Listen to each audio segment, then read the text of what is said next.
Y vamos a pedirle favor a Adriana Cifuentes, si fuera tan amable de iniciar la clase con una oración, por favor.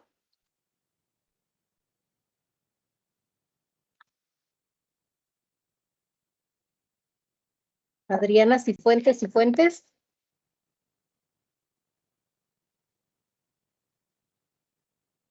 No está Adriana.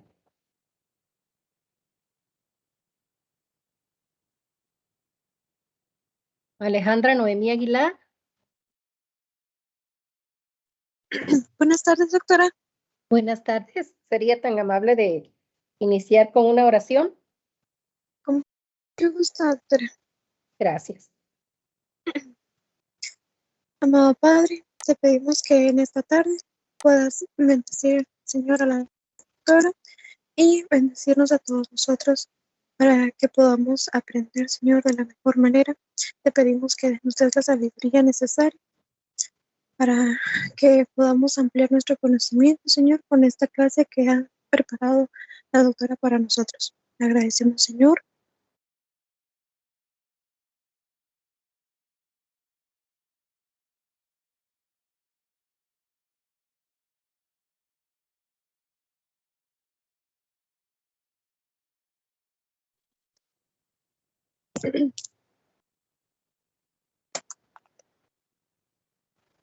Gracias, muy amable. No sé si ya ven mi presentación.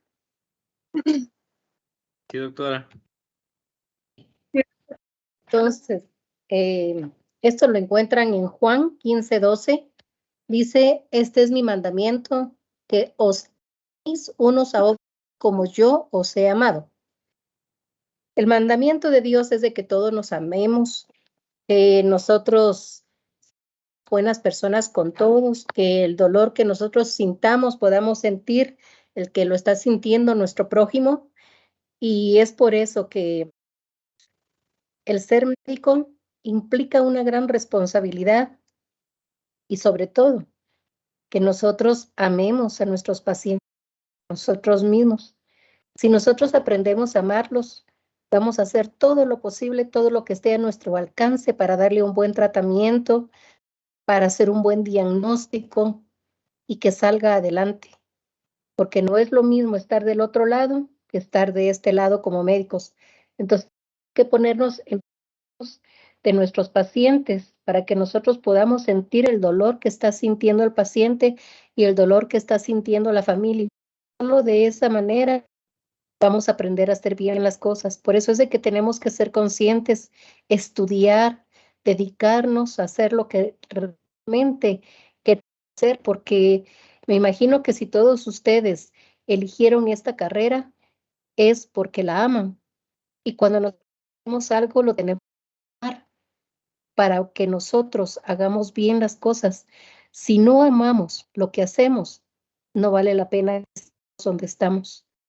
Entonces tenemos que amar lo que hacemos para que nosotros sintamos el dolor de nuestros pacientes y dar lo mejor de nosotros para sacar adelante a estos pacientes. Y ser muy honestos. Ser honestos y decir, mil, perdonen, yo ya no tengo la capacidad de continuar con este caso, pero hay un colega que está más preparado que yo y él va a continuar con este caso. Es mejor ser honesto y no cometer errores garrafales que atenten contra la vida de un ser humano. Entonces, esa es mi reflexión de hoy. Sale por lo que dice Juan 15:12, que os améis unos a otros como yo os he amado. Dios nos amó tanto, su Hijo unigénito, para limpiar nuestros pecados. Imagínense el amor tan grande de Dios, porque Él estaba sufriendo que iba a crucificar a su Hijo. Entonces, si Él nos amó tanto para limpiar nuestros pecados, ¿por qué nosotros no vamos a amar a nuestros pacientes, a nuestra familia, a nuestros amigos, la gente con quien convivimos? Entonces, espero que lo tomen muy en cuenta. Hay 3 cosas que hacen grande a un médico. La primera es su pasión por la vida. La segunda, su entrega al trabajo. Y la tercera, su amor al prójimo. Estas son las 3 cosas grandes que un médico debe de tener y que nunca debe de olvidar. Cuando hablamos acerca de neumonía, es muy importante que nosotros tengamos esto en mente, que un proceso que afecta al pulmón es lo que va a producir una neumonía. Esta enfermedad inflamatoria aguda del aparato respiratorio bajo produce un proceso inflamatorio en el parénquima pulmonar que va a producir una condensación pulmonar con infiltrados característicos que nosotros vamos a identificar radiológicamente. Entonces, deben de aprender con esta definición es que es una enfermedad inflamatoria aguda del aparato respiratorio inferior. Porque si ustedes se recuerdan, tenemos aparato respiratorio superior e inferior, pero la neumonía básicamente va a afectar el sistema respiratorio inferior. Esto es muy importante que lo tomen en cuenta, porque cuando hablamos de una condensación pulmonar, nos referimos a una parte del pulmón que va a estar comprometida. Entonces, yo les pregunto a ustedes, ¿qué parte del pulmón creen que va a estar comprometida cuando hay una condensación?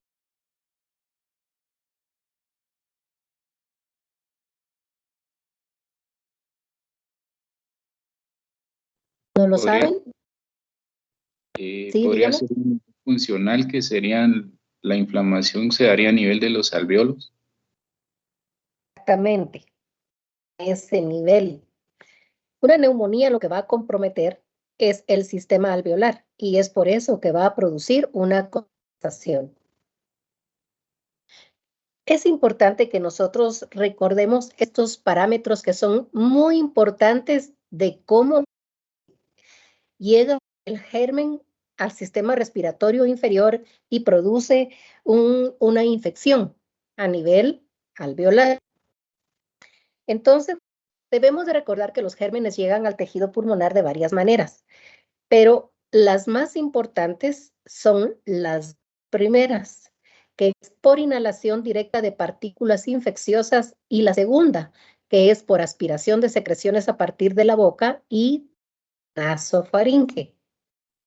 La tercera es por depósitos en los vasos pulmonares a partir de una diseminación hematógena de un foco de otra localización, y por último, por penetración directa exógena, ya sea secundaria a un proceso quirúrgico, a un traumatismo o a una broncoscopia. Que esto es muy poco probable porque normalmente los neumólogos son muy cuidadosos cuando realizan procedimientos invasivos. Eh, Esto es poco probable, pero no es imposible de que suceda tampoco. Entonces es muy importante que recordemos que las 2 principales que producen una neumonía es por inhalación directa de partículas infecciosas y por aspiración de secreciones a partir de la boca y la nasofaringe.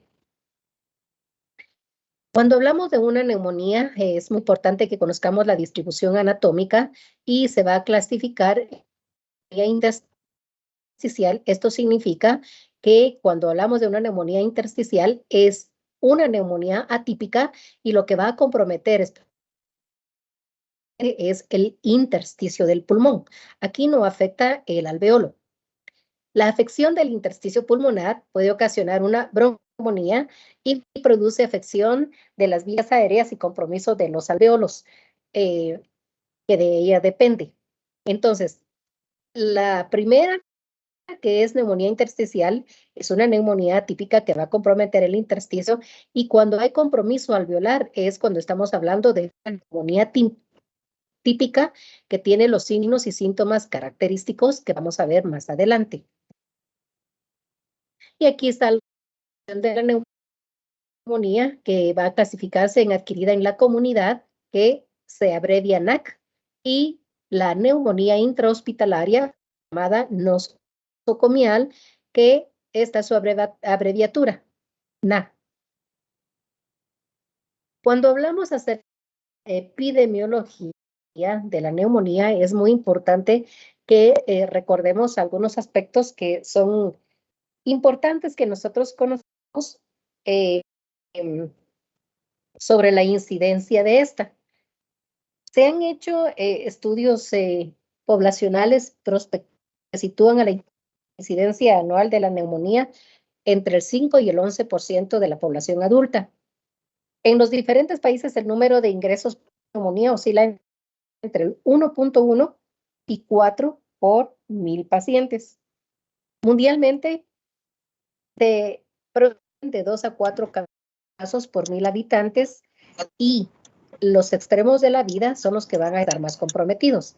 En este caso, los niños y los ancianos, que son los que van a presentar un mayor riesgo, principalmente los que tienen edad mayor de 60 años. La neumonía es la causa líder de hospitalización en mayores de 65 años. En Estados Unidos es la quinta causa de mortalidad. Afecta a 5.6 millones de pacientes por año en Estados Unidos, y la mortalidad oscila de 1 a 5% en pacientes ambulatorios. Eso significa que está un 5.7 a 14% de los pacientes hospitalizados y 34 a 50% en ingresados en la unidad de cuidados intensivos. En México se reporta que anualmente se presentan 200,000 a 400,000 casos. En México es la octava causa de mortalidad general y es la tercera causa de muerte en menores de 5 años. En Guatemala, los meses presenta con mayor frecuencia la neumonía es en mayo y junio.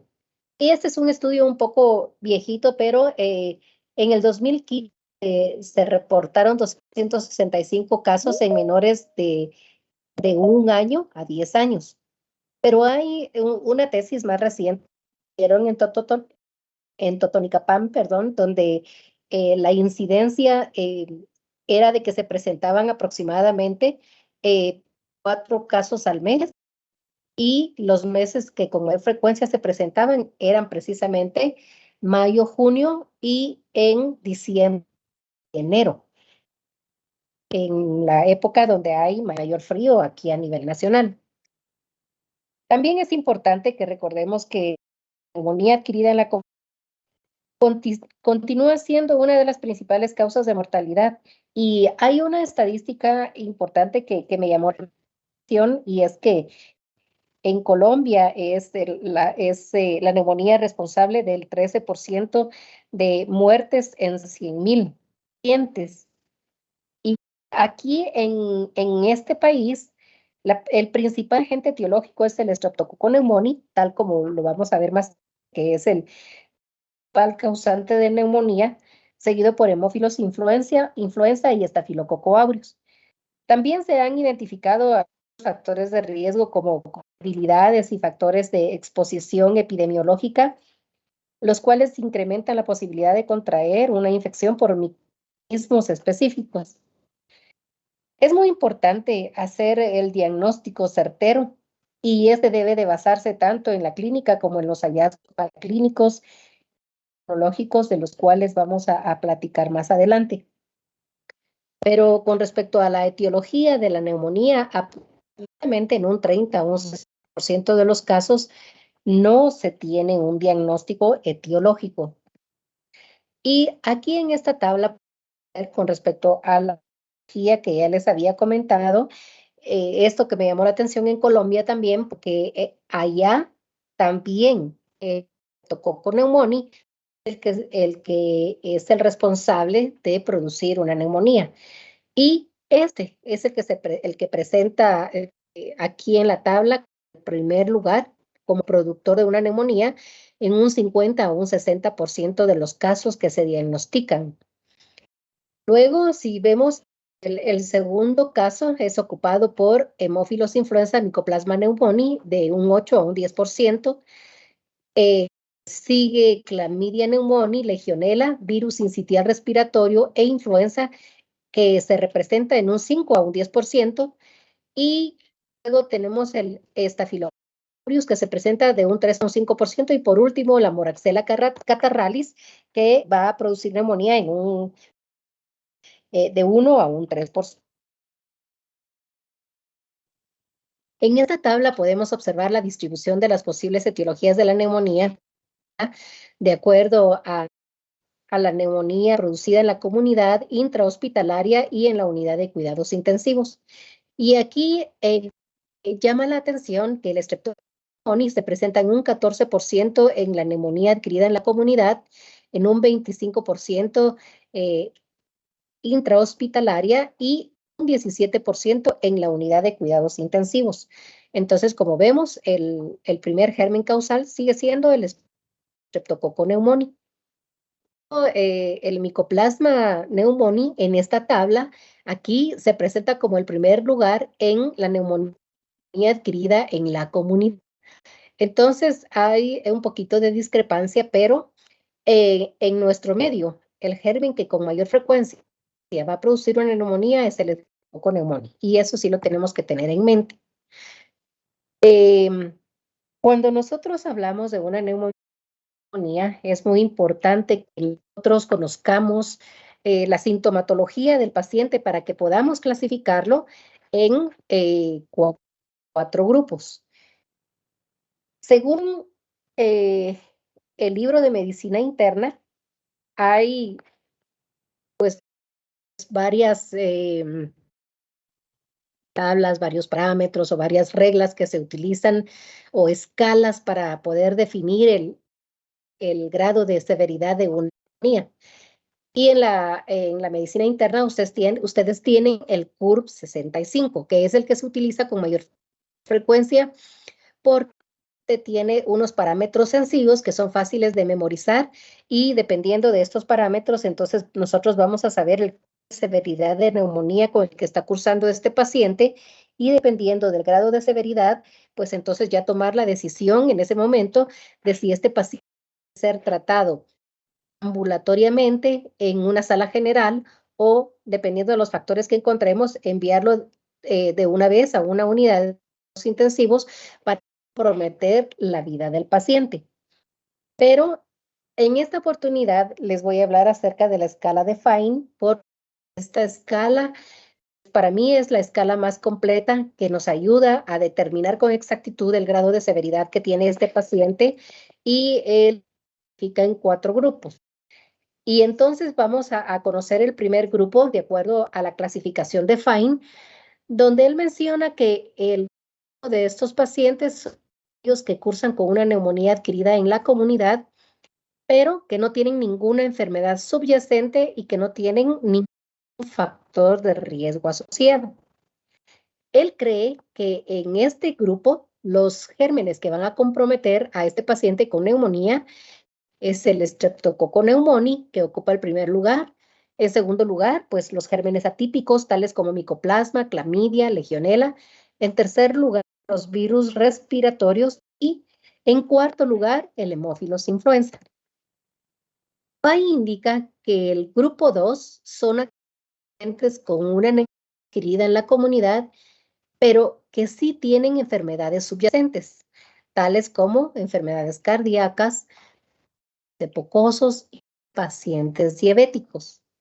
Él menciona que en este tipo de pacientes son los mismos gérmenes del grupo 1 que ya vimos anteriormente, pero aquí también incluye bacterias gram negativas. Y aquí, en este grupo, ya debemos de considerar Pseudomonas, que es la responsable de producir los episodios de EPOC en los pacientes, y que cuando ya se producen 3 exacerbaciones repetitivas, podemos pensar que Pseudomonas es el germen que está comprometiendo a los pacientes con EPOC.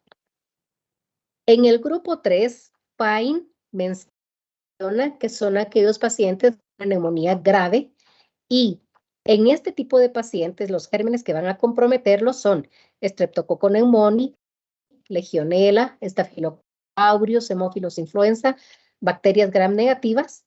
Y como ya estamos hablando grupo 3, ya el paciente tiene una neumonía grave, entonces nosotros debemos de saber cuándo se considera grave una neumonía. Pues cuando hay una neumonía grave, tenemos criterios mayores y criterios menores que nos van a ayudar a determinar el grado de severidad también de la neumonía. Dentro de los criterios mayores es cuando el paciente necesita ventilación mecánica, incremento mayor de un 50% en los infiltrados radiológicos en las primeras 48 horas. ¿Qué significa esto? Significa que nosotros tenemos a un paciente que vimos inicialmente y le solicitamos una radiografía y solo vemos un infiltrado que compromete la base del pulmón. Pero en 48 horas nosotros tomamos un control porque vemos que este paciente incrementó la dificultad respiratoria, que vemos que está intranquilo, que aumentó la temperatura y a la hora de que tomamos una radiografía, vemos que ya no solo compromete el lóbulo inferior derecho, sino que ya hay compromiso del lóbulo superior derecho también y que no solo va a comprometer un segmento, sino va a comprometer varios segmentos. Entonces ya hay una infección, un proceso inflamatorio multilobar y entonces es cuando se produce un incremento mayor del 50% de los infiltrados. También dentro de los criterios mayores es cuando tenemos a un paciente que tiene un choque séptico y que va a necesitar vasopresores. Mayor cuando ya tiene 4 horas este paciente y que vemos que la presión arterial empieza a bajar, entonces hay necesidad de ponerle vaso para que aumente la presión arterial. También dentro de los criterios mayores vamos a encontrar a un paciente con una insuficiencia renal aguda. Significa que este paciente va a tener un gasto urinario menor de 80 milímetros en 4 horas y una creatinina sérica menor de 2 miligramos por decilitro en ausencia de insuficiencia renal crónica. Dentro de los criterios menores de una neumonía, vamos a tener una frecuencia respiratoria mayor de 30 respiraciones por minuto, una hipoxemia menor de 60 milímetros de mercurio o una saturación de oxígeno menor de 90%. Esto es al aire ambiente y que los infiltrados bilaterales o multilobares, según algunas bibliográficas indica que cuando hay incremento de los infiltrados, pues debemos de considerar que el germen que está comprometiendo a este paciente es Coco aureus. Entonces, es muy importante de considerar esto. Vamos a tener dentro de los criterios menores también una presión sistólica menor de 90 y una sistólica mayor de 70. Entonces, aquí, ¿cuándo considerar una neumonía grave? Cuando tenemos 2 criterios menores y un criterio mayor. Por ejemplo, si nosotros encontramos una frecuencia respiratoria mayor de 30 respiraciones por minuto, encontramos una presión sistólica de 90, diastólica menor de 60 y además tenemos un incremento del 50% de los infiltrados en las primeras 4 horas, inicio del proceso inflamatorio, este paciente está cursando con una neumonía grave. Entonces sabemos que este paciente no puede ser tratado ambulatoriamente, no puede ser tratado en una sala general, sino debe de ir directamente a la unidad de cuidados intensivos.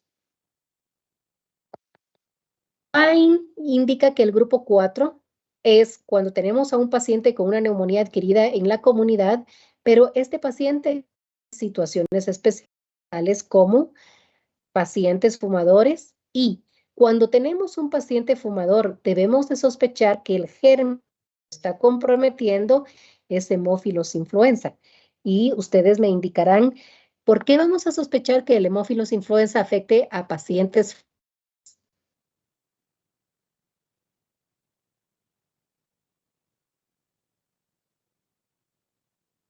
¿Alguien que me pueda responder? Bueno, si no lo saben, lo vamos a investigar porque así es como vamos aprendiendo. También en ancianos. Y cuando tenemos a un anciano, pues debemos de sospechar que el Streptococcus pneumoniae, el Haemophilus influenza, Bacillus gram negativos, virus y Staphylococcus aureus, perdón, son los gérmenes que van a comprometer. Entonces, en ancianos debemos de tener estos gérmenes en mente. En pacientes epocosos, pues ya habíamos mencionado el neumococo, Haemophilus influenza y Moraxella y Legionella son los gérmenes que los van a comprometer. En pacientes alcohólicos, Klebsiella y anaerobios. Entonces, si ustedes no saben por qué estos gérmenes comprometen a este tipo de pacientes, me van a hacer una información sobre esto. En aquellos pacientes que han broncoaspirado, el germen que vamos a encontrar, pues van a ser anaerobio. En pacientes que tienen SIDA, los gérmenes que van a producir una neumonía en este tipo de pacientes son Mycobacterium tuberculosis, Haemophilus influenza, Pneumocystis cereus, Cryptococcus formans, Histoplasma capsulatum y Coccidioides immitis.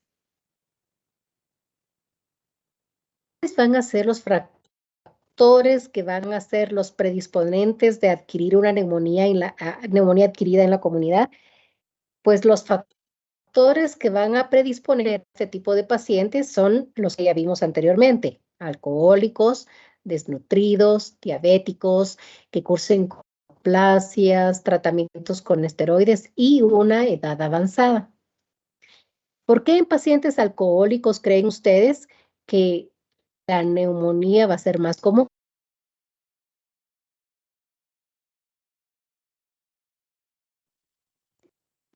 Tal vez por aspiran. Exactamente. ¿Y en desnutridos? El sistema inmunológico. Es eficiente. Entonces hay gérmenes oportunistas y producen una neumonía. Muy bien. ¿En diabéticos? El sistema inmunológico se encuentra deprimido. Muy bien. Y por el mismo hecho de tener son pacientes que se vuelven más susceptibles. ¿Neoplasias y tratamientos con esteroides? Estos también creo que están al sistema inmunológico deprimiendo hasta cierto punto. Sí, así es. ¿Y en pacientes con edad avanzada?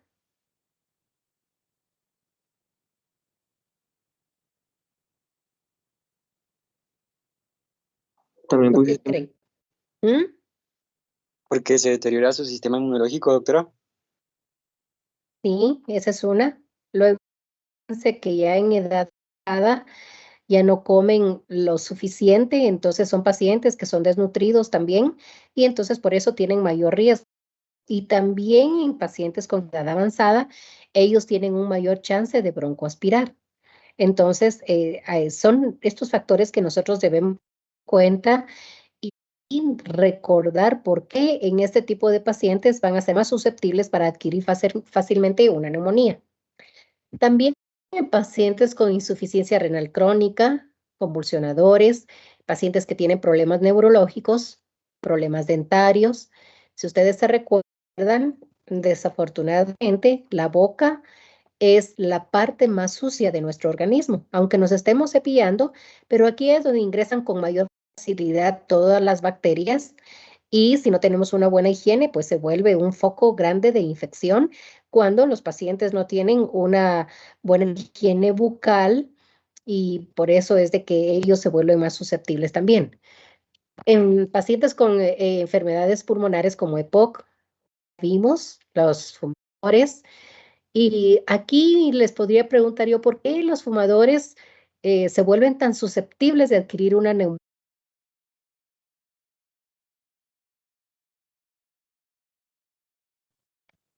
Porque a nivel de se crea un espasmo y eso limita la eliminación de gérmenes que puedan invadir el área. No, no produce espasmo. Doctora, lo que pasa ahí es de que el epitelio que es ciliado, el tabaquismo barre con los cilios, digamos. Ya no la escuché. ¿Me escucha, El doctora? humo de- Ahorita sí. Pasa que el humo barre con el epitelio ciliado, entonces las bacterias son más, como que tienen más facilidad de entrar a los pulmones, ya que Y lo que sucede, ajá, usted tiene razón. Lo que sucede con los fumadores es de que van a alteraciones a nivel del sistema inmunológico y los mecanismos de defensa del sistema respiratorio. Si usted se recuerdan, tenemos mecanismos de defensa desde el sistema respiratorio superior. ¿Alguien me puede recordar cuáles son los mecanismos de defensa del sistema respiratorio superior? Porque cuando hablamos de todo esto es muy importante que recordemos algunos aspectos básicos que nosotros debemos de recordar y conocer. De acuerdo a lo que nosotros estudiamos en los grados anteriores, si yo les preguntara, por ejemplo, ¿qué recuerdan ustedes con respecto a los mecanismos de defensa del sistema respiratorio superior? Porque empieza a funcionar nuestro sistema inmunológico. Y si nuestro sistema inmunológico funciona muy bien desde el sistema respiratorio superior, no vamos a tener tanto problema. Pero también tenemos mecanismos de defensa del sistema respiratorio inferior.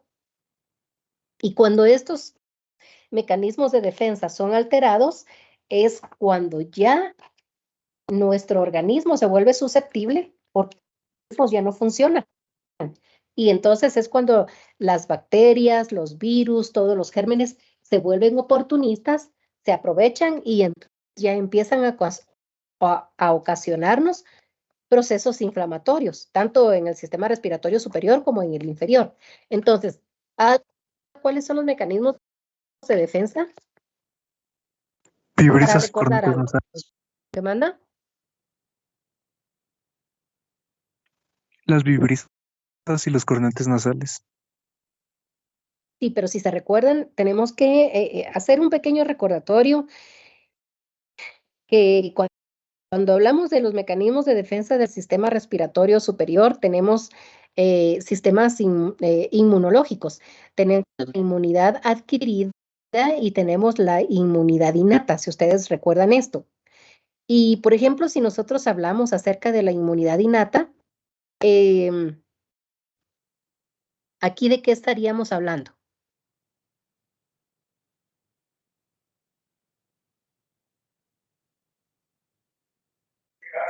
Es la inmunidad que se ha ido adquiriendo. ¿La que se va adquiriendo? Es que se oye entrecortado. Sí, es la inmunidad que se ha ido adquiriendo. ¿Cuál? ¿La adquirida o la innata? La, Muy bien. ¿Y la inmunidad innata?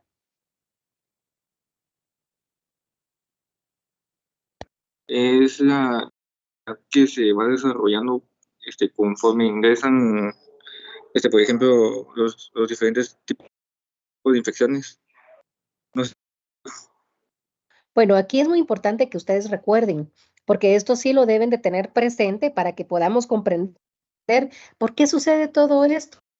Y si ustedes se recuerdan, cuando hablamos acerca de la inmunidad innata, debemos de recordar que los factores celulares, los humorales, los macrófagos, alveolares, el factor de complemento, el surfactante, las opsoninas inespecíficas, todos estos son factores que nos ayudan a que nuestro sistema inmunológico innato se fortalezca.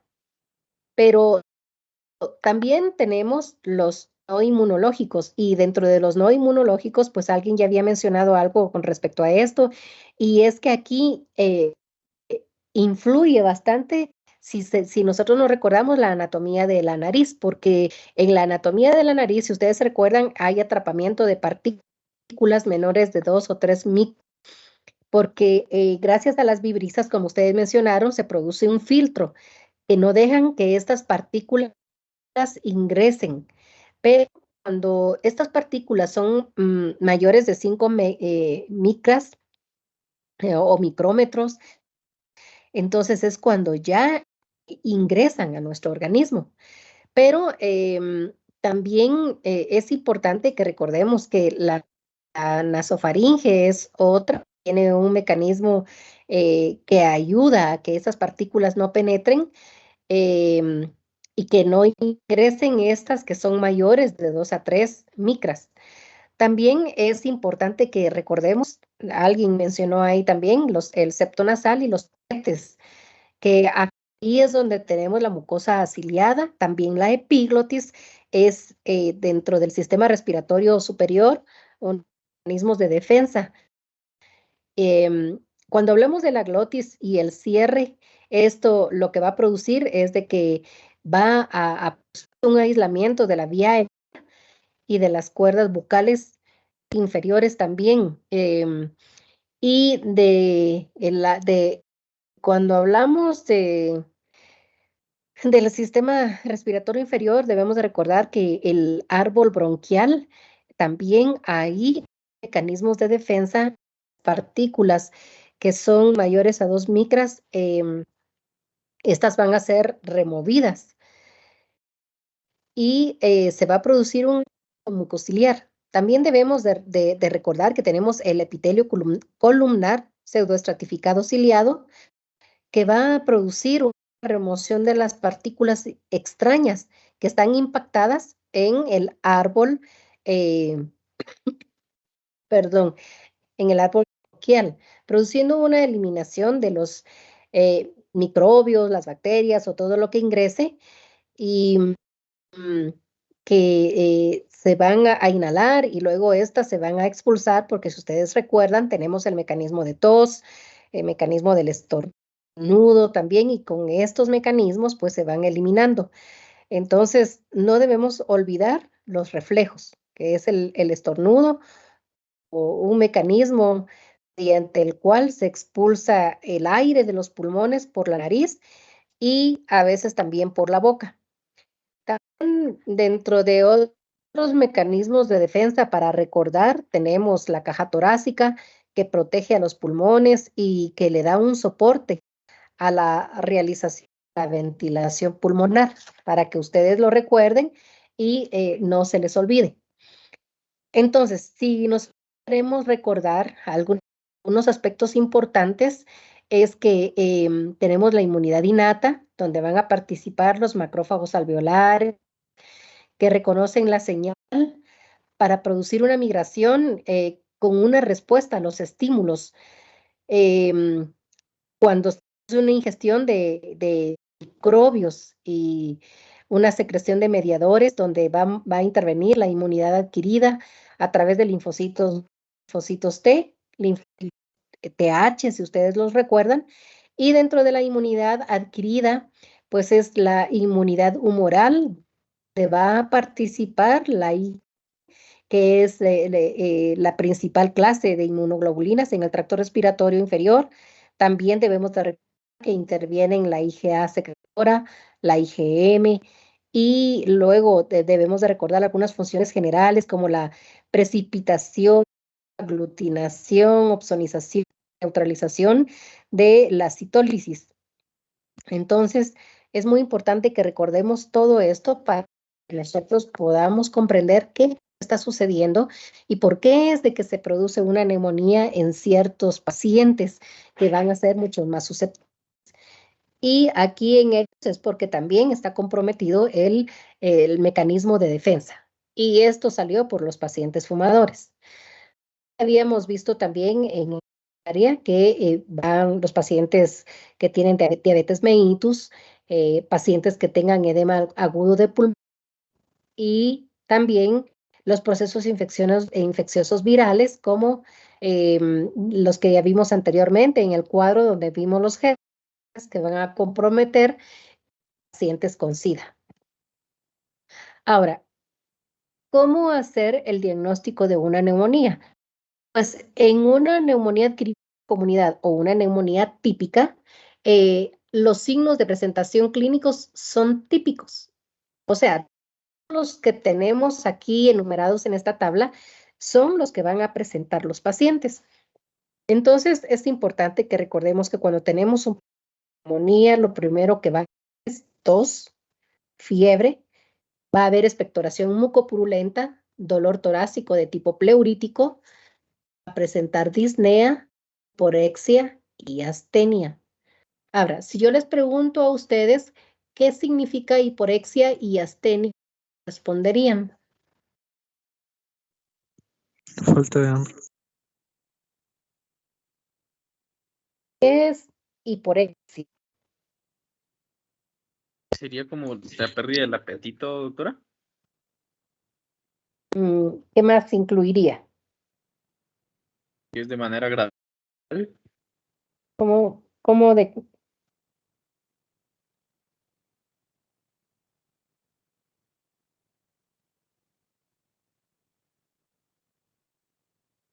Sí, es pérdida del apetito, pero ¿por qué? ¿Por qué él se presenta?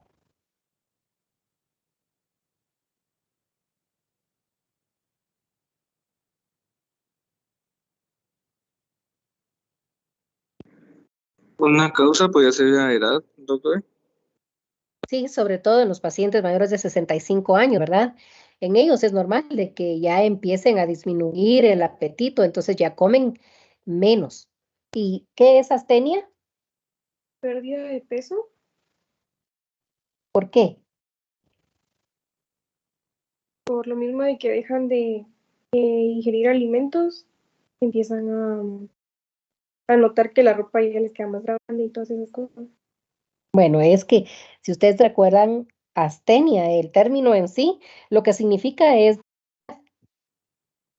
y la debilidad puede ser por múltiples causas, pero en este caso, ¿por qué sería que el paciente presentara debilidad? Que eso es lo que significa astenia, debilidad. Secundario a la tos podría ser, doctor.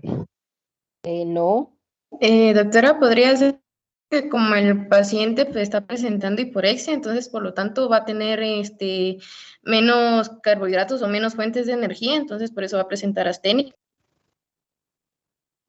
¿y por qué otra cosa? Porque para que comprendamos bien, tenemos que ir como que desglosando cada parte para que entendamos bien los procesos que están sucediendo. También podría ser porque como el paciente no tiene una correcta oxigenación, entonces el oxígeno, por así decirlo, la sangre no se oxigena bien, entonces no llega bien a todos, entonces también van a presentar debilidad y fatiga. Pero esto es porque ya tiene un proceso inflamatorio infeccioso producido por un germen. Entonces eso ya va a producir. Pero sí están comprendiendo. Luego, la neumonía se va de esta manera para que lo tengamos siempre en mente.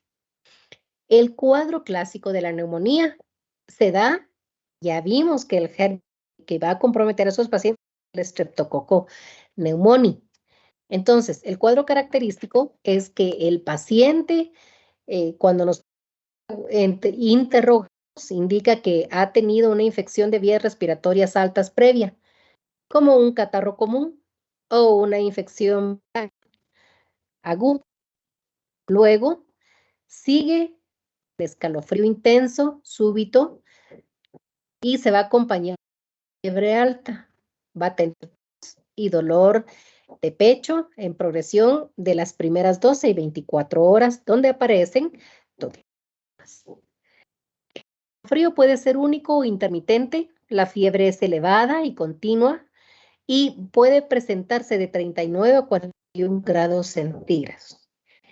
Debido a esto, va a producir malestar general, produciendo debilidad, mialgia y postración. En aquellos pacientes, cuando nosotros tenemos a un paciente que tiene una neumonía grave, puede presentar vómitos, ansiedad y delirio. Pero si no tenemos a un paciente que no tiene una neumonía grave, pues no lo va a presentar. La tos inicialmente puede ser seca y luego pues ya va a presentar expectoración. Puede ser dolorosa al principio porque si va a ser una tos seca, esta va a ser constante y entonces va a producir dolor torácico. Luego se acompaña de expectoración hemoptoica, que puede ser completa, con estrías o herrumbrosa. Otras veces es solo mucopurulenta. El dolor torácico es muy frecuente, intenso y aumenta con la respiración profunda o la tos. Ahora, ¿por qué creen ustedes o qué explicación le darían a que el dolor torácico es muy frecuente? Es intenso y aumenta con la respiración profunda o con la tos.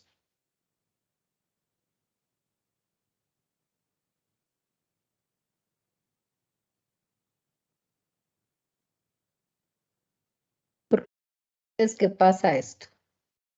Por lo mismo del proceso inflamatorio, doctora, ¿Pero por qué? aumenta un poco el tamaño de los pulmones y como que ahí tiene un roce con la cavidad pleural, eso es lo que imagino. Pero aquí hay algo más que involucra el que produzca el dolor. Podría ser por la contracción intensa de los músculos accesorios de la respiración. Si el paciente tiene una neumonía severa, sí.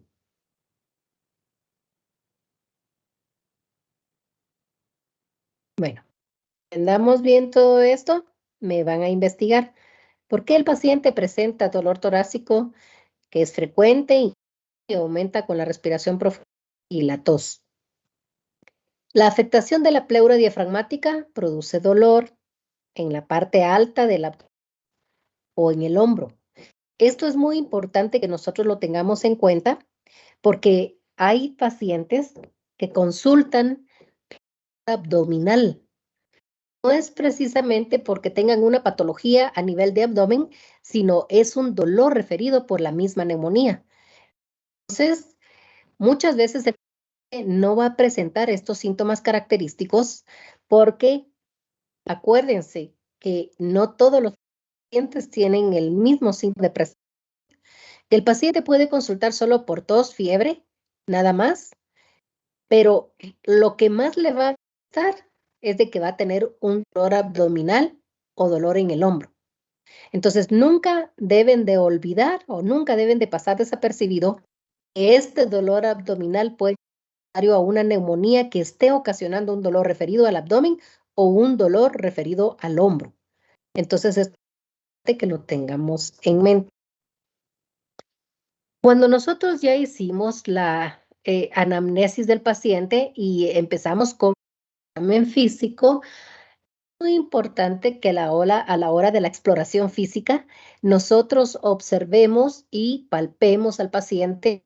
Lo primero que vamos a encontrar es caliente y sudorosa. En aquellos pacientes que tienen una neumonía grave o los pacientes que están inmunocomprometidos, como por ejemplo pacientes que tienen SIDA, en ellos podemos encontrar herpes labial o en niños también esto es muy común por la fiebre elevada. Vamos a encontrar un pulso rápido y una presión diferencial amplia, dificultad respiratoria con taquipnea, disnea y uso de los músculos accesorios. Vamos a encontrar cianosis central leve con hipoxemia y choque. Y a la inspección, a encontrar disminución de la movilidad torácica del lado comprometido. Si yo les preguntara, ¿por qué a la inspección vamos a encontrar la disminución de la movilidad torácica del lado afectado? ¿Cuál sería la respuesta que ustedes me darían? ¿Por una consolidación que puede haber, doctor? ¿Por qué? Por la consolidación, porque cuando hay una neumonía, los que están afectados, por lo Sí, tanto, ya no, pero ¿qué pasa ahí entonces? entonces ya no se van a expandir como normalmente lo hacían y por lo tanto se va a manifestar como una disminución de, como que del lado afectado en la expansión. Sí, pero ¿por qué?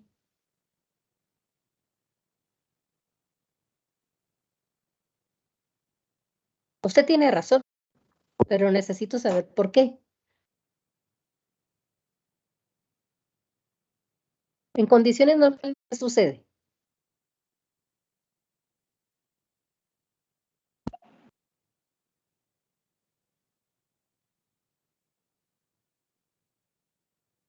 Sucede en condiciones normales. Es a nivel de los alvéolos donde se produce el intercambio gaseoso, ¿sí o no? Sí, doctora. Muy bien. Entonces, partamos de ahí. Si a nivel alveolar produce el intercambio gaseoso, nosotros entendemos entonces que a nivel de los alvéolos, en condiciones normales lo que vamos a encontrar es gas. Y por eso es que cuando nosotros vemos una radiografía, vemos que los pulmones se observan negros. O sea, el término radiológico es, si ustedes lo saben, me lo dicen, y si no, yo se los digo. ¿Cuál es el término radiológico? radiológico de cuando nosotros vemos una estructura totalmente negra y una estructura totalmente blanca. Radiopaco y radiolucente. Muy bien. Entonces, los pulmones son radiolúcidos porque ahí hay gas en condiciones normales. ¿Qué sucede cuando hay una neumonía? Que va a producir disminución de la movilidad torácica del lado comprometido porque, sí, el compañero lo explicó, hay un área de consolidación y va a haber compromiso alveolar. ¿Pero por qué? Porque ese gas es sustituido por líquido. Va a haber un exudado o un trasudado. Entonces, como sustitución del aire, va a haber líquido. Ese líquido va a producir la disminución de la movilidad del lado que esté comprometido. Entonces, cuando nosotros vemos a la inspección y le decimos al paciente que respire, pues, por ejemplo, si la base pulmonar derecha está afectada y comparamos con la base pulmonar izquierda, vemos que ese lado se va a mover normalmente y el izquierdo va a estar disminuido. ¿Por qué? Porque aquí va a haber exudado o trasudado a nivel del alveolo, no va a haber gas normal. A eso se debe. Ahora, cuando nosotros realizamos la palpación de un paciente con neumonía, vamos a encontrar vibraciones vocales aumentadas. ¿Por qué?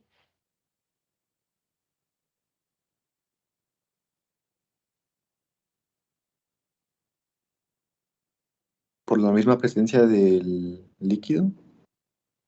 Muy bien, es por. Entonces, si ustedes van viendo cómo vamos desglosando todo esto paso a paso, es para que vayamos comprendiendo mejor por qué sucede cada una de las cosas. Que eso es lo más importante, que nosotros comprendamos por qué pasa cada una de estas situaciones. Porque si no está pasando en el pulmón, no vamos a ver por qué vamos a encontrar este hallazgo, por qué tenemos este otro. Y a la percusión vamos a encontrar matidez. ¿Por qué vamos a encontrar matidez?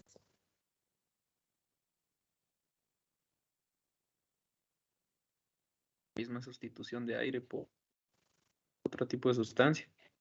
Sí, porque hay líquido. Entonces, por eso a la hora de percutir, vamos a encontrar matidez, tal y como lo encontramos de el. Cuando nosotros percutimos en abdomen, lo que vamos a encontrar es matidez. A veces el dolor es sobre la zona afectada. Si nosotros vamos, por ejemplo, a la base pulmonar, ahí va a haber dolor, porque ahí es donde vamos a encontrar la afección. También puede producirse un referido. A la auscultación vamos a encontrar disminución o abolición del murmullo vesicular. ¿Por qué?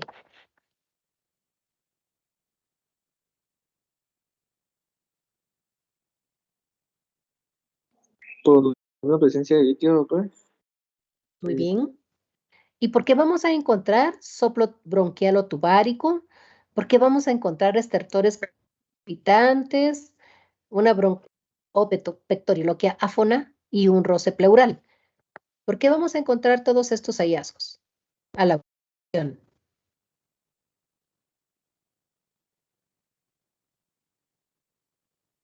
Porque no hay una adecuada, no hay una concentración de aire, por la presencia de líquido.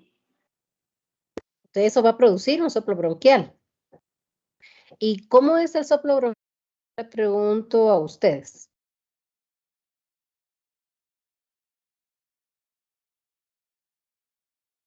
Es muy fácil.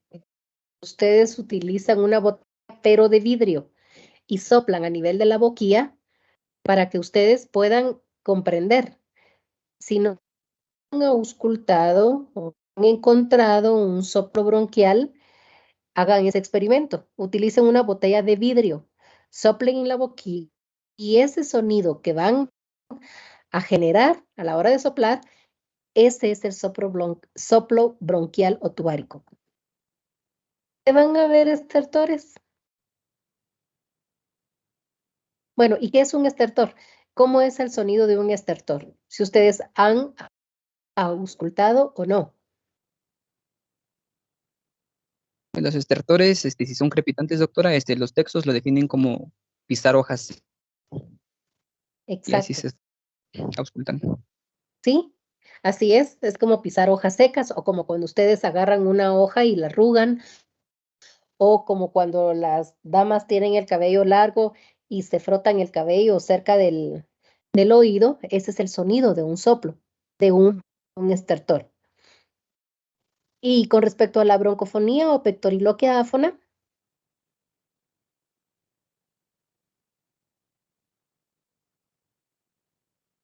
Pues doctora, los textos solo lo definen únicamente porque ya sea líquido o lo que sea que esté en los alvéolos, como que transmiten que el aire. Entonces, cuando se ausculta hay pectoriloquia áfona en el lado afectado. muy bien. ¿Y el roce pleural?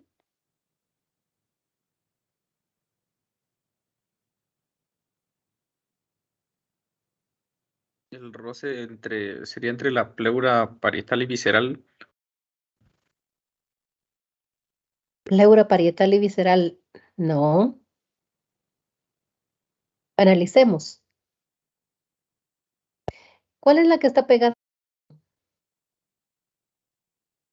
Visceral. Sí. ¿Y cómo Roce el parénquima con auscultaría? ¿Cómo? sería como entonces el roce el parénquima con la parietal. Digo, la visceral. La visceral. Ujú. ¿Y cómo auscultaría usted ese roce pleural? ¿Qué sonido escucharía? Como algo áspero, quizás. Bueno, me lo van a investigar para que así comprendamos todo con precisión. Dentro de otros hallazgos que vamos a encontrar en una neumonía, pero sobre todo en aquellos pacientes cuando tienen una neumonía grave, es que vamos a encontrar ictericia. ¿Por qué creen ustedes que va a haber ictericia en este tipo de pacientes?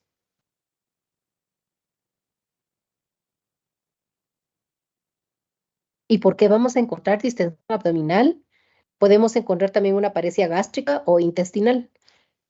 ¿Por qué creen ustedes que vamos a obtener estos?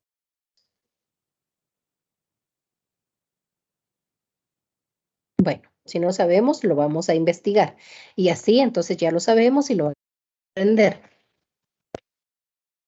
Doctora, disculpe, recuerdo haber leído algo que lo de la ictericia se daba por la producción de estreptocinasa en pacientes con neumonía. ¿Y qué más?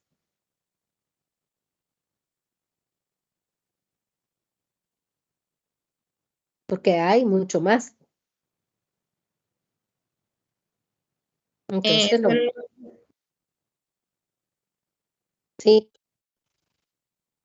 solo recuerdo lo de la estreptocinasa, doctora. bueno, lo tenemos que investigar para que comprendamos bien por qué producir esto en pacientes con neumonía. Entonces, recordando que los hallazgos que vamos a encontrar principalmente son estertores crepitantes o sibilancias.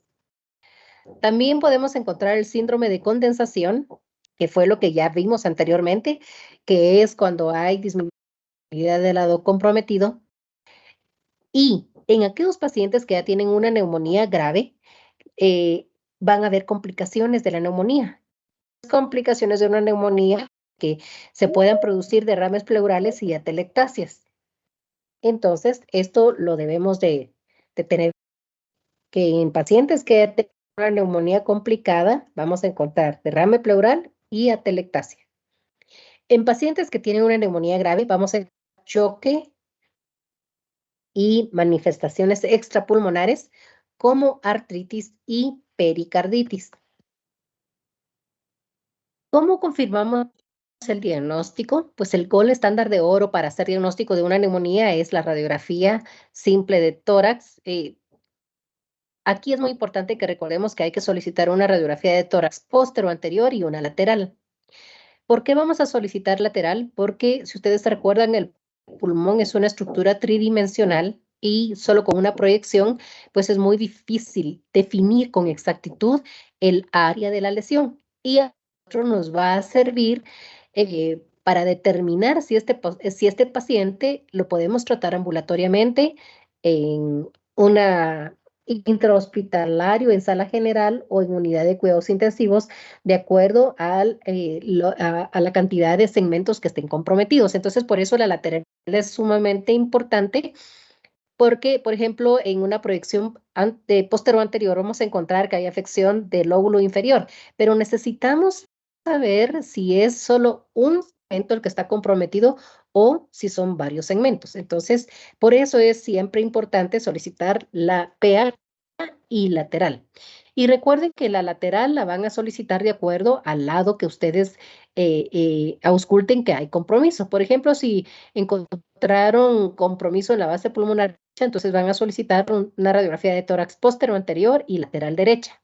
Siempre deben de poner el lado que ustedes necesitan. Porque si ustedes no ponen lateral derecha, el técnico sabe que como rutina, la lateral que va a tomar es del lado izquierdo. Y esa a ustedes va a servir. Entonces siempre deben de anotar si necesitan lateral derecha o lateral izquierda. Pues ya solicitamos patología, una química sanguínea, si nosotros pues pensamos que vamos a necesitarla, el uso de antibióticos que vayamos a recomendar. Cuando solicitamos una química sanguínea, pues esta se recomienda antes de que se le empiecen a administrar antibióticos a los pacientes. Si el médico lo considera necesario, es hacer un gram de expectoración, cultivo de expectoración, y si también lo considera realizar un hemocultivo. Pero recuerden que cuando solicitamos esto, pues el porcentaje de que nos indiquen cuál es el germen que está comprometiendo al paciente, pues es muy bajo. Entonces, pues como vimos anteriormente, el germen que con mayor frecuencia produce neumonía es el Streptococcus pneumoniae. Entonces, si nosotros vemos que el paciente no tiene comorbilidades, que solo hay afección de un lóbulo o de un segmento, pues puede ser tratado ambulatoriamente y entonces nosotros pues tratamos empíricamente a este paciente pensando que el germen que lo está comprometiendo es el Streptococcus pneumoniae. Luego, si ya tenemos a un paciente que tiene una neumonía grave, pues obviamente hay que sacarle una gasometría arterial por de complicaciones electrónicas, y si esto sucediera, pues hay que reponer los electrolitos. Cuando nosotros realizamos laboratorios que vamos a tomar como diagnósticos para iniciar el tratamiento de este paciente, es que vamos a encontrar una leucocitis con neutrofilia de 15,000 a 16,000. Va a haber un aumento de la velocidad de sedimentación y vamos a encontrar una PCR reactante en fase aguda. Pues el examen de expectoración teñido por el GRAM, si lo solicitamos, el criterio citológico de aceptabilidad es que vamos a dar más de 25 neutrófilos y menos de 10 células escamosas pavimentosas por campo de 10 en aumento. Recordar que esta técnica no se aplica a Legionella y Mycobacterium, y los cultivos pues se realizan con la técnica. Nosotros solicitamos una radiografía de tórax, esto es lo que vamos a encontrar. Este es el hallazgo y aquí estamos observando un área de consolidación que está comprometiendo el segmento medial del lóbulo medio.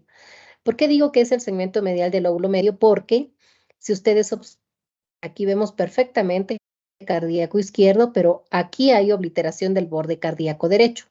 Y el único segmento que está en íntimo contacto con el borde cardíaco derecho es el segmento medial del lóbulo medio. Entonces, por eso, con certeza, yo interpreto esta radiografía como de consolidación que está comprometiendo el segmento medial del lóbulo medio. Cuando hablamos de área de consolidación, ya vemos una imagen, aquí se ve mucho mejor, que es radiopaca, y como les había mencionado anteriormente, hay una neumonía, lo que sucede es de que ese gas va a estar sustituido por exudado o trasudado, entonces va a haber líquido a nivel de los alvéolos. Por eso tiene la misma densidad que el corazón, porque en el corazón lo que fluye es sangre y por eso es radiopaco. Y aquí como hay exudado o trasudado, tiene la densidad, entonces es radiopaca. Y como vemos aquí, los pulmones en condiciones normales tienen gas, entonces por eso se ve radiolúcido. Otra radiografía, vemos que hay compromiso del lóbulo superior, vemos otra área de consolidación que está comprometiendo el lóbulo superior derecho. No tenemos la proyección lateral para saber cuál de los segmentos está comprometido, pero por anatomía uno conoce y este segmento de proyección del hilo pulmonar y se dirige hacia la parte lateral del hemitórax, entonces el segmento que está comprometido es el segmento anterior. Esta es otra radiografía de otro paciente que tiene un área de consolidación. Si vemos hay obliteración del borde cardíaco derecho, entonces hay compromiso del segmento medial del lóbulo medio. Hay un área de consolidación a este nivel. Y esta es una radiografía de un niño postero anterior y lateral derecha, donde vemos que hay un área de consolidación que está comprometiendo el lóbulo superior derecho. A la hora de tomar la proyección lateral, vemos que el segmento que está comprometido es el posterior. Aquí tenemos un área de consolidación del lóbulo superior derecho, pero aquí estamos viendo broncograma de aire y vemos estas imágenes radiolúcidas. Estamos observando aquí donde están señalizando las flechas. No les voy a dejar que me investiguen esto porque cuando la radiografía de tórax, entonces vamos a ver esto con mayor detalle. Y aquí tenemos una radiografía con una neumonía alta porque anteriores vemos el área de consolidación, pero en esta radiografía vemos que hay infiltrado intersticial del lóbulo superior, inferior derecho y también del lóbulo superior izquierdo. Entonces aquí no hay compromiso alveolar, sino es el intersticio el que está comprometido. Esta es una neumonía atípica. Una radiografía donde podemos observar también que hay obliteración del borde cardíaco derecho, el izquierdo se ve bien, también es una consolidación que compromete el medio y su segmento medial. Aquí estamos observando un área de consolidación que compromete el lóbulo superior del lado derecho y probablemente esté comprometiendo el segmento posterior. Aquí una neumonía. Si ustedes observan, hay un área de consolidación que está comprometiendo el lóbulo superior derecho, pero hay un infiltrado intersticial en la base pulmonar derecha y también en la base pulmonar izquierda. Entonces aquí tenemos una neumonía producida por una bacteria y un virus. Bueno, ahora pasamos a la clasificación de acuerdo a la gravedad o severidad de la neumonía según la escala de Fine, que por eso les decía que esta escala me gusta mucho. Hay muchos parámetros que aprenderse, por eso es un poco compleja, pero es la escala más completa para ver el grado de severidad de una neumonía. Y aquí Fine, de acuerdo a la comorbilidad que tiene el paciente, va asignando un punteo y de acuerdo a este punteo, al final, pues vamos a tener el puntaje de mortalidad que va a presentar el paciente. Entonces, Fine indica que dentro de las características de este tipo de pacientes es que si tenemos a un paciente que tiene neumonía con cáncer, excepto cáncer de piel, le agregará 30 puntos. Si tiene una enfermedad crónica, le va a agregar 20 puntos. Si tiene una insuficiencia cardíaca, va a sumarle 10 puntos. Si tiene una enfermedad cerebrovascular o insuficiencia renal, también le agrega 10 puntos. Si el paciente tiene un estado mental alterado, le agrega 20 puntos. Si tiene una frecuencia respiratoria mayor de 30 y una presión sistólica menor de 90, le agrega 20 puntos. Si tiene una temperatura menor de 35 o mayor de 40 grados centígrados, le agrega 15 puntos. Y si tiene una frecuencia cardíaca menor de 125 latidos por minuto, le suma 10 puntos. Aquí es muy importante que nosotros hagamos un pequeño recordatorio de aquellos pacientes que tienen neumonía, pero encontramos menos de 35 grados centígrados. Esto que no los haga que ustedes se confíen, porque le toman la temperatura al paciente y, bueno, pero es que él no tiene fiebre, entonces no tiene neumonía. No se pueden confiar porque los pacientes desnutridos y los pacientes que están tratados van a tener esta temperatura por debajo de 35 grados centígrados. Se me olvidó el término ahorita cuando un paciente tiene hipotermia, ya me acordé. Cuando los pacientes son hipotérmicos es porque están desnutridos, están deshidratados y entonces en este tipo de pacientes con neumonía es en los que van a encontrar temperatura de 35 grados centígrados. Entonces no deben de confiarse. Fine sigue indicando que si tenemos un paciente al que le encontramos un pH arterial menor de 7.35, le sumamos 30 puntos, un nitrógeno ureico mayor de 30 miligramos por decilitro, un sodio menor de 130 miliequivalentes por litro, le sumamos 20 puntos. Si tiene una glucosa mayor de 250, si tiene un hematocrito menor de 30%, una presión de oxígeno menor de 60 o una saturación menor de 90%, se le agrega 10 puntos. Igual, si el paciente tiene derrame pleural, le agregamos 10 puntos. Y entonces, a todo ese puntaje que sumamos anteriormente, entonces Fine ya lo clasifica por el grado de mortalidad que va a tener este paciente. En la clase 1, él indica que son aquellos pacientes que tienen menos de 50 años y que no tienen ningún puntaje asociado con lo que vimos antes. La mortalidad es bajísima y en ellos vamos a encontrar 0.1%. En la clase 2 son aquellos en los que sí ya tener un puntaje de 51 a 70, la mortalidad se incrementa levemente, pero sí aumenta a 0.6%.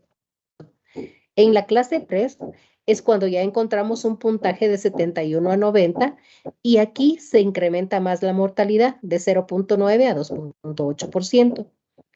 En la clase 4 vamos a tener un puntaje de 91 a 130 puntos y la mortalidad es aún mayor, es de 8.2 a 9.3%, y en la clase 5 es en aquellos pacientes que vamos a tener un puntaje arriba de 130 y la mortalidad se incrementa, si ustedes ven, se incrementa exagerado, de 27 a 29.2%.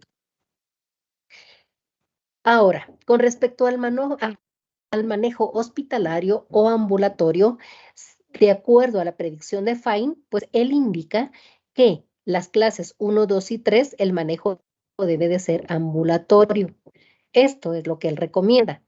Pero en las clases 4 y 5, el manejo debe de ser intrahospitalario.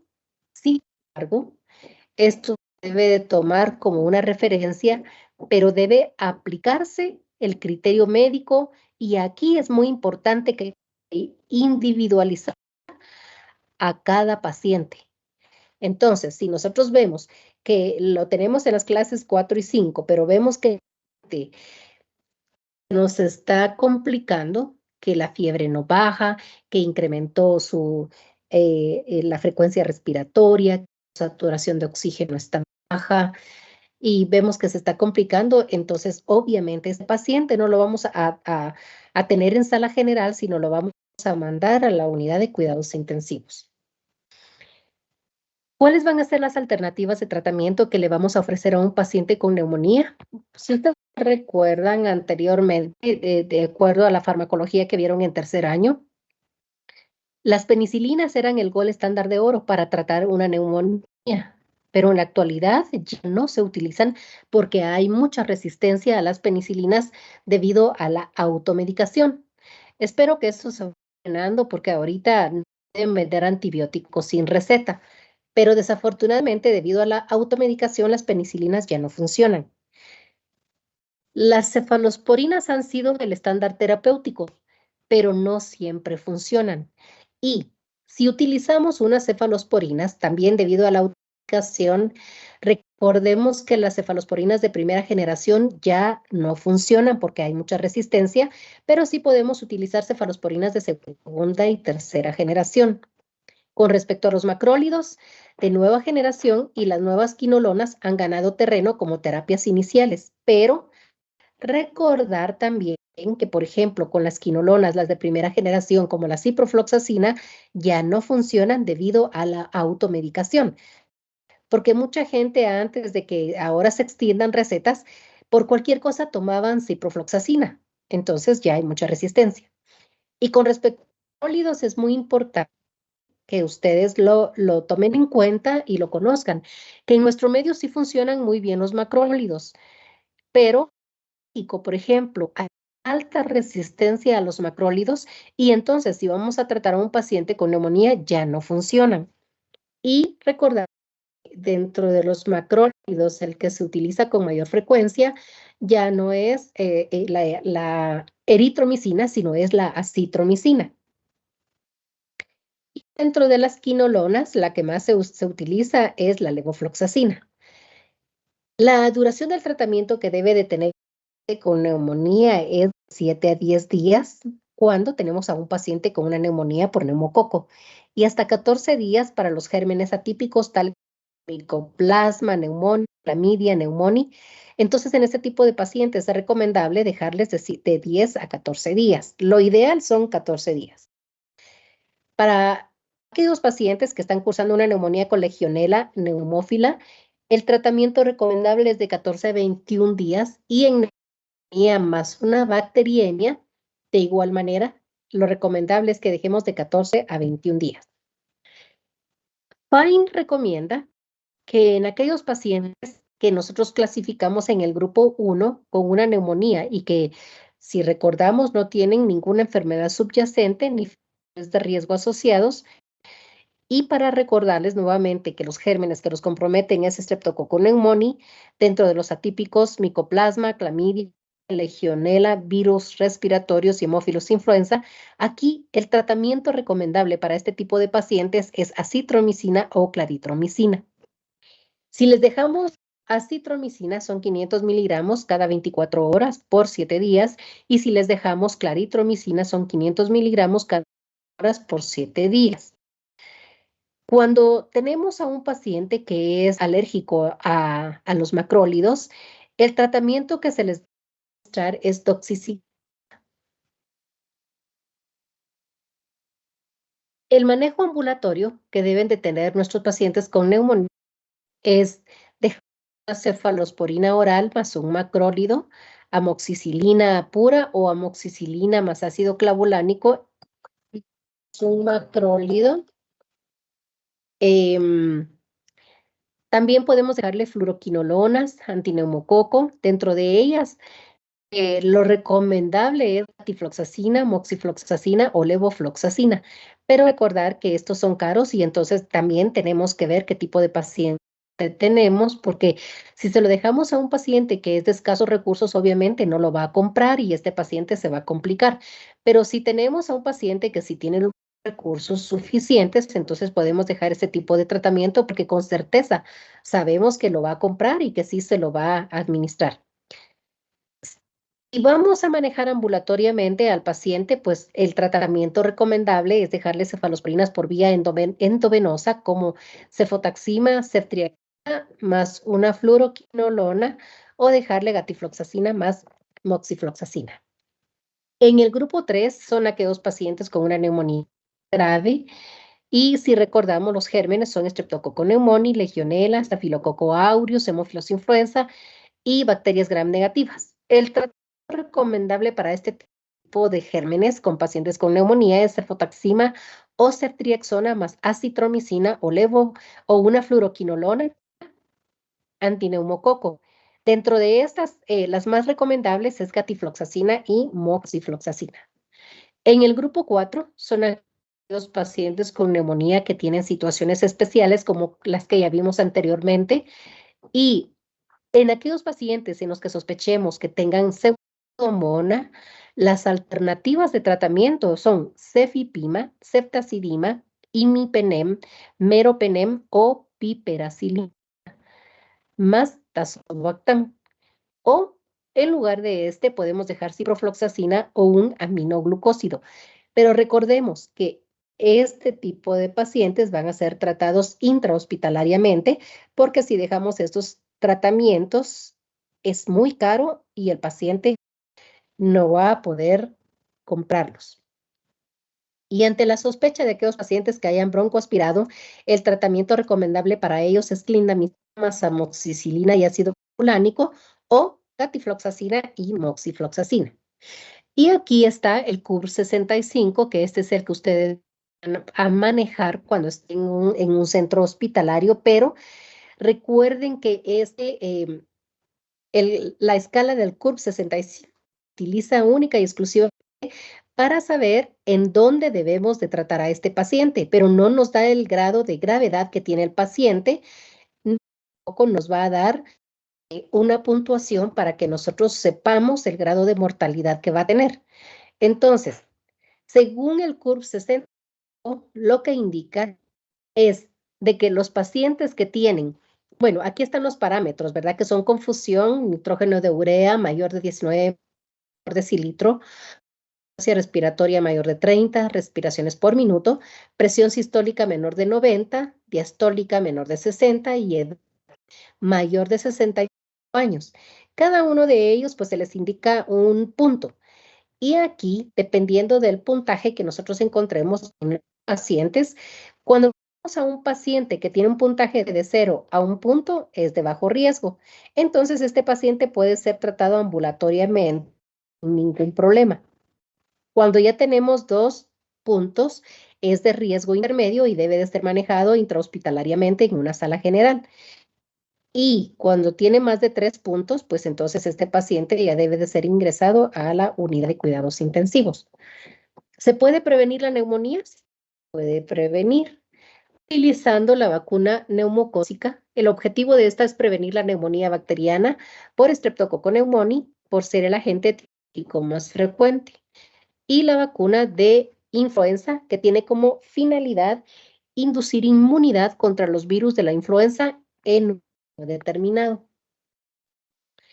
La inmunización, se utiliza la vacuna antineumocócica, que como su mismo nombre lo indica, es contra el virus de la influenza, la vacuna antineumocócica y para la influenza son las que se utilizan en nuestro medio y estas se recomiendan en mayores de 50 años, en residentes o empleados de asilos y guarderías, personal médico y paramédico, en estudiantes que hayan varios estudiantes en un mismo dormitorio por el hacinamiento, en personas con SIDA y en pacientes esplenectomizados. En este tipo de pacientes es recomendable administrar la vacuna antineumocócica y contra la influenza. La vacuna contra la influenza, esta preferentemente debe de administrarse en los meses de octubre y noviembre. La antineumocócica mínimo debe administrarse una vez en la vida a cada 5 años y aquí no importa la época del año en que se administre. La vacuna pentavalente es la que se utiliza en los niños y los protege contra la difteria, tosferina, tétanos, hepatitis B e infecciones graves por hemófilos del tipo B. Es inyectable y se aplica en 3 dosis, que es a los 2, 4 y 6 meses de edad la administración. ¿Cuáles van a ser las complicaciones de una neumonía adquirida en la comunidad? Pues van a haber infecciones metastásicas en un 10%, meningitis, artritis, endocarditis, pericarditis, peritonitis y podemos encontrar un derrame pleural paraneumónico que es simple o locular, un empiema pleural. Y dentro de las complicaciones extrapulmonares que podemos encontrar en un paciente con neumonía, vamos a encontrar insuficiencia renal, insuficiencia cardíaca, pueden presentar un infarto agudo del miocardio, un tromboembolismo pulmonar, un infarto pulmonar. También podemos encontrar en pacientes con neumonía grave una sepsis, pueden hacer un síndrome de distrés respiratorio del adulto y fallo orgánico múltiple. Bueno, gracias por su atención. No sé si tienen alguna duda, alguna pregunta con respecto a neumonía.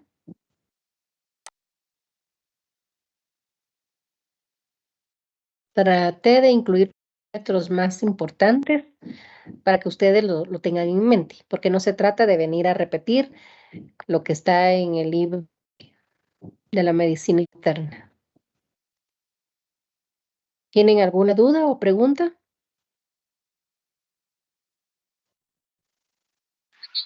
¿No? Doctora, ¿Todo quedó? disculpe una pregunta. ¿Sí? ¿La neumonía tiene afinidad por algún lóbulo del pulmón? Radiografías que comentaba que están más como que del lado derecho. Fíjese que no tienen predilección, pero no se sabe por qué va a haber más afección del lóbulo inferior derecho, pero no se sabe la causa, que el lóbulo inferior derecho es el que esté más afectado. Y Gracias, doctor. otra cosa que es muy importante que les menciono es de que si tenemos a una radiografía, como las que vimos con un área de consolidación, a través de una radiografía podemos determinar el germen que está comprometiendo al paciente. Y luego es muy importante recordar que en pacientes que nutridos y pacientes que están deshidratados, muchas veces no tenemos hallazgos radiológicos iniciales. Nosotros le tomamos una radiografía de tórax y la vamos a encontrar normal. Pero si nosotros solicitamos una radiografía en 24 o 48 horas, ya vamos a tener filtrados evidentes o áreas de consolidación. Entonces, el hecho de que tengamos a un paciente que tiene la sintomatología clásica, pero la radiografía negativa, debemos de visualizar y debemos de individualizar al paciente. Si es un paciente desnutrido, si ustedes a la hora de que ven el paciente está tratado, pues obviamente esa es la explicación de por qué no van a encontrar infiltrados en las primeras 24 horas o áreas de consolidación. Pero a las 48 o 72 horas sí ya van a tener hallazgos evidentes. Entonces no deben de confiarse y, bueno, este paciente tiene un cuadro clásico de neumonía, pero la radiografía es normal. No, entonces dejémoslo ir a la casa porque esta es una infección viral, son antipiréticos en casa y ahí terminó todo. No es así. Entonces debemos de tener el conocimiento básico para que podamos tomar decisiones adecuadas.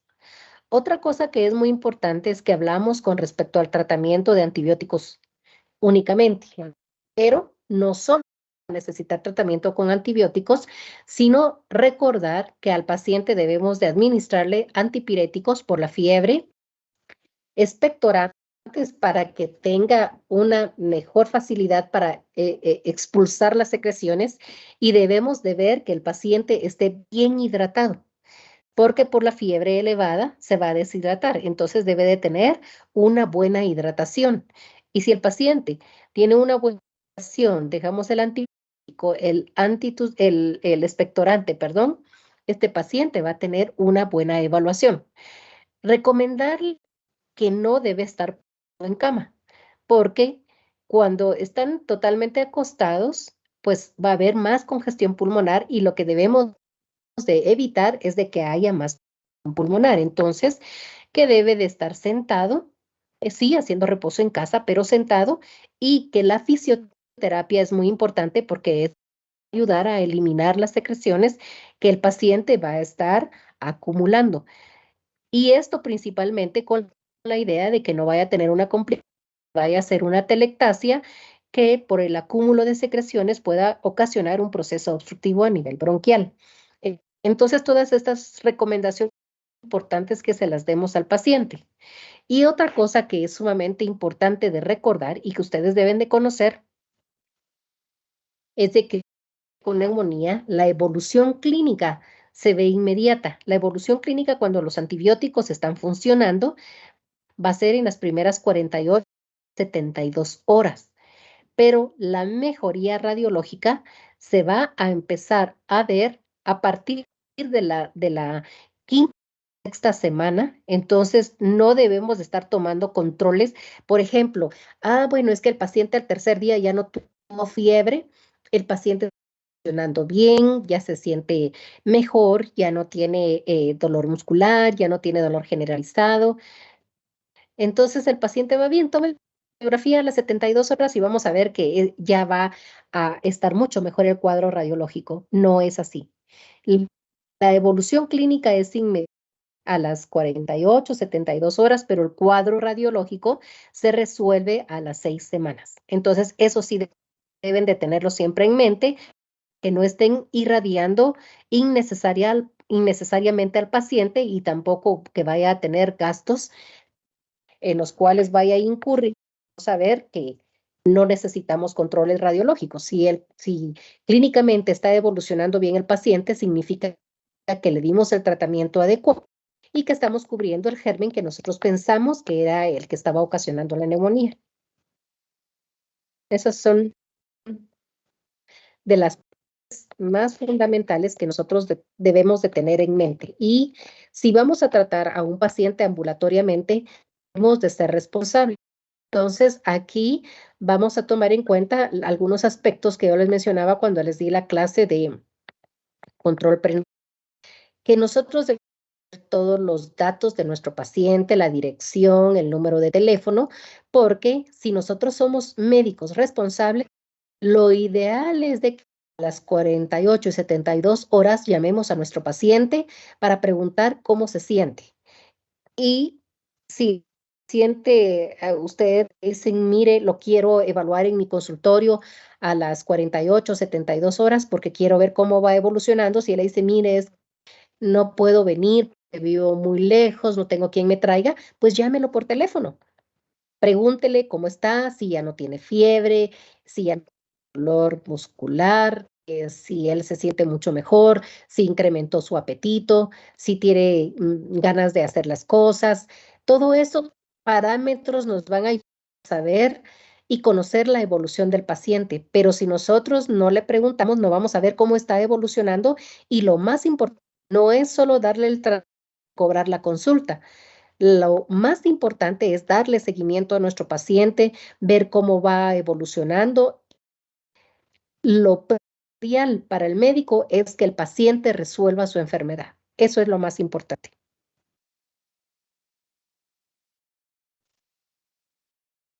No sé si tienen dudas o preguntas o todo quedó claro.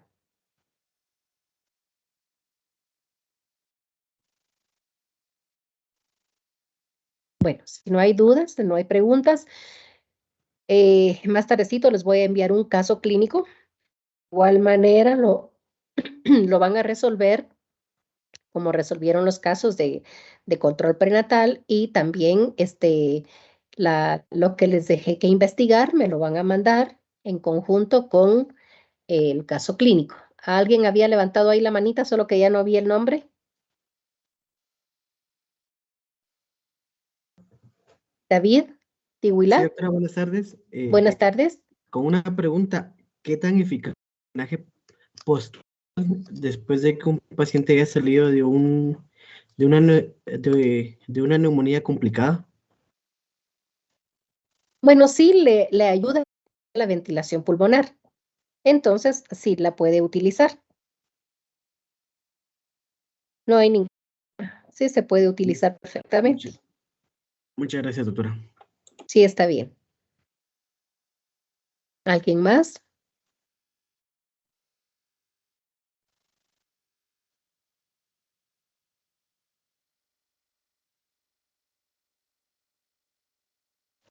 ¿Ya no hay más? Bueno, entonces espero que les haya servido bastante esta clase, que hayan aprendido lo suficiente y que en el futuro tengan a un paciente con neumonía lo puedan tratar adecuadamente. Ya vimos qué deben de preguntar en el interrogatorio con los signos estadísticos que presentamos. Ya saben cuáles van a ser los hallazgos que van a encontrar en la inspección, palpación, percusión y auscultación. Y ya saben también cómo manejar sus escalas y qué tratamiento darles a cada uno de ellos. Entonces, les estaré enviando y que tengan feliz tarde.